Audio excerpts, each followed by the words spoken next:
is in Crystal River for us. Yeah, he just had exclusive access with the sheriff's helicopter, got to go up in that helicopter, just got back moments ago. Eric, I would imagine it gives you a very different perspective from up above.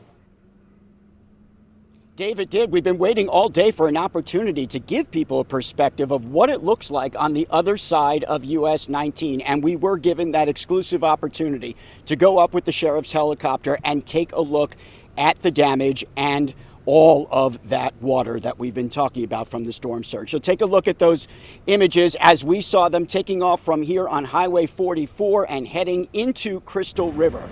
So I'll tell you a little bit about what we were able to observe. Clearly you can see there is water on the streets and in the neighborhoods around Crystal River. It is not inundating to the point where you would say it has overtaken homes. You can see that from the images. It's not over rooftops. So we're talking about water that's come out of the river, into the neighborhoods, onto the streets, and up into homes. There's no question the water is in homes. You can also see that from the air. And full pockets of neighborhoods where it is at or below sea level, that's where you can see the most standing water. You can also see it on the golf course in this area. That took a beating. It is underwater and still underwater. But the good news is that the tide is now finally starting to go out. And so this water, for the most part, should begin to recede. Although in those low-lying areas where it was not a natural place for water to come into, it may be sitting there for quite some time. I will tell you, when I spoke with the sheriff after this, he said the good thing about the perspective that we had is that since that water was not over the roofs of many of the homes and businesses that we saw, yes, there would be damage, he said, but if somebody had chosen to ride out the storm and was inside those structures, the water, as high as it is right now, would still be survivable.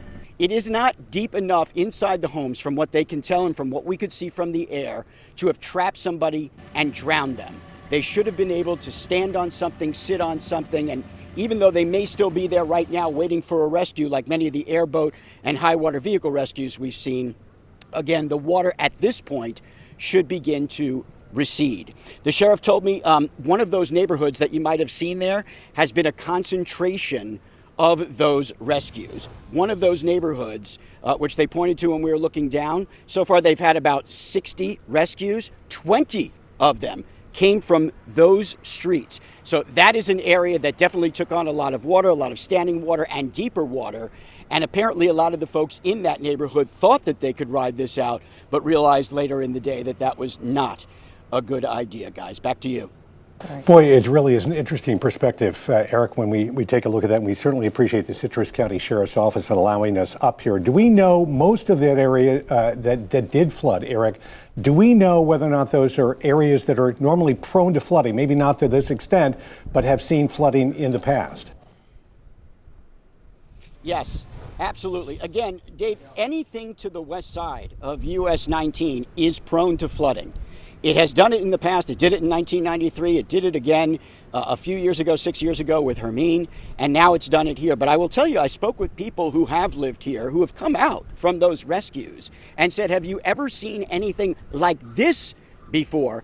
And the answer was no. Not only did they see more water up inside of their homes and in their neighborhoods, but that water also made its way past US 19 and up to where we were to this afternoon and this morning, which is Dr. Martin Luther King Avenue along Highway 44. That, say people who have lived here and the sheriff and others who have been here for a long time, say this is as high as they've seen the water come. And again, it was kind of deceiving, right? Here we are flying above these and the sun is out, the breeze is blowing. So this was not about an accumulation of rainwater. This was not about localized flooding. This was the storm surge that we had talked about, 8 to 12 feet of it coming into these neighborhoods. Fortunately, again, not a wall of water, but a rush of water, a river that came in quickly, rose very quickly over the course of just a couple of hours this morning, and has now finally started to recede as we finally get past this high tide, possibly the last high tide before the effects of that storm surge in this area, guys.